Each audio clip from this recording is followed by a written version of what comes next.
There's a new law coming out of the European Union that is seriously about to shake things up.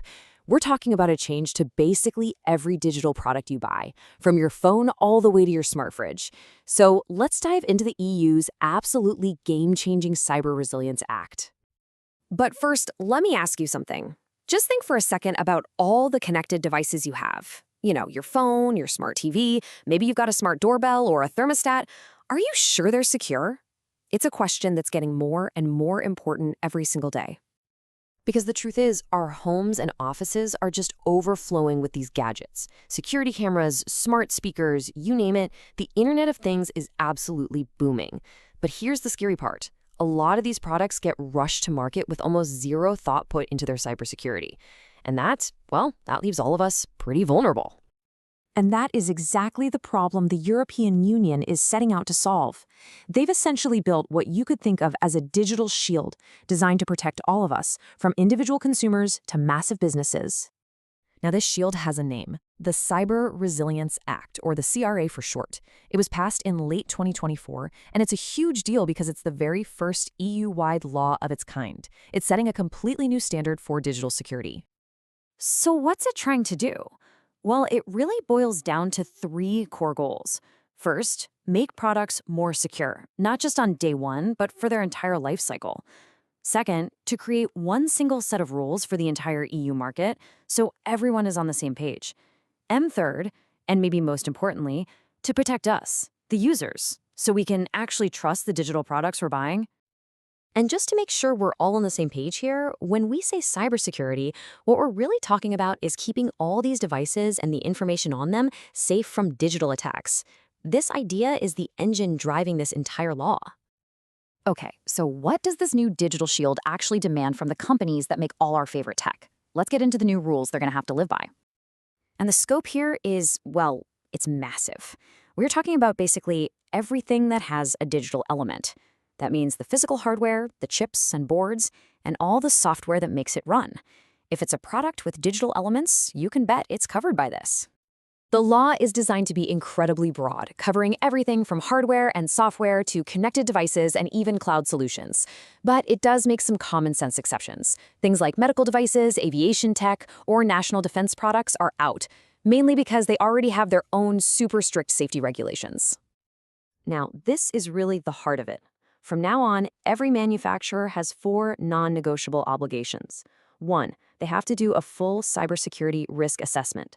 2, they have to design their products to be secure right from the drawing board.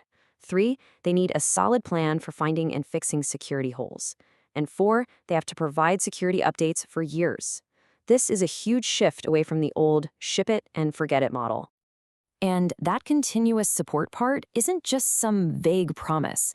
The Act specifically says manufacturers have to provide security updates for a minimum of 5 years. That's right, 5 years. So no more buying a smart device only to have it become an insecure brick a year later. On top of that, they're required to keep all the technical paperwork for a product for a full decade. This creates a really long-term paper trail of accountability, making it much easier to figure out what went wrong if a problem pops up years down the road. But this next number, this one shows you just how serious they are about urgency. If a company finds a security flaw in their product that is actively being exploited by hackers, they have just 24 hours to report it to the authorities. 24 hours! We're not talking about quiet patches weeks later anymore. This is all about immediate response. And to make all of this possible, the Act introduces something called a Software Bill of Materials, or an SBOM. The easiest way to think about it is like an ingredients list on a food package, but for software. It lists every single component, every library, every piece that went into making the software. It's absolutely essential for tracking down vulnerabilities quickly. Of course, a bunch of new rules don't mean much without some teeth to back them up. And believe me, the EU is not playing around when it comes to the penalties for companies that fail to comply. The fines are frankly staggering. We're talking up to 15 million euros, or 2.5% of a company's entire global turnover for the worst offenses. And it's whichever number is higher. Even just providing false information can cost you 5 million euros. These are the kinds of numbers that force C-suites and boardrooms to finally take cybersecurity seriously. All right, We've talked a lot about the companies, but let's bring it back home. What does all of this actually mean for you, for me, for anyone buying a digital product? Well, this becomes your new minimum standard of security. When you buy a product in the EU, it will have to be free of any known exploitable security holes. It's got to be secure right out of the box, protected from unauthorized access, and for consumer products, it will have automatic security updates turned on by default. So, how are you supposed to know if a product you're looking at actually meets all these new, tough standards? Well, you're going to look for a symbol you've probably seen 1,000 times, the CE mark, and its meaning is about to get a serious upgrade. For years, that CE mark has been a sign that a product meets EU rules for health, safety, and the environment. But now, it's also going to be your stamp of approval for cybersecurity. When you see that mark, it's the manufacturer's guarantee that the product is fully compliant with the Cyber Resilience Act. This all sounds amazing, right? But it's not going to happen with the flip of a switch. There's a whole timeline for how we're going to get from where we are today to this much more secure digital future. And you really can't overstate the scale of what's happening here. We're talking about one law creating a single security standard for 27 different countries, protecting over 447 million people.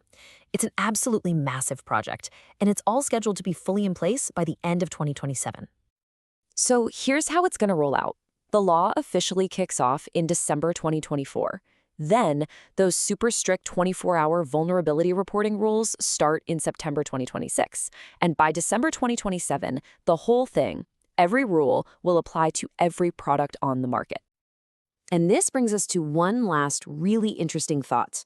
The EU has this incredible power to set global standards just because its market is so huge. They call it the Brussels effect. So as companies all over the world change their products to sell them in Europe, you have to wonder, could the CE mark become the world's new universal symbol for digital trust? It's a fascinating question, and only time will tell.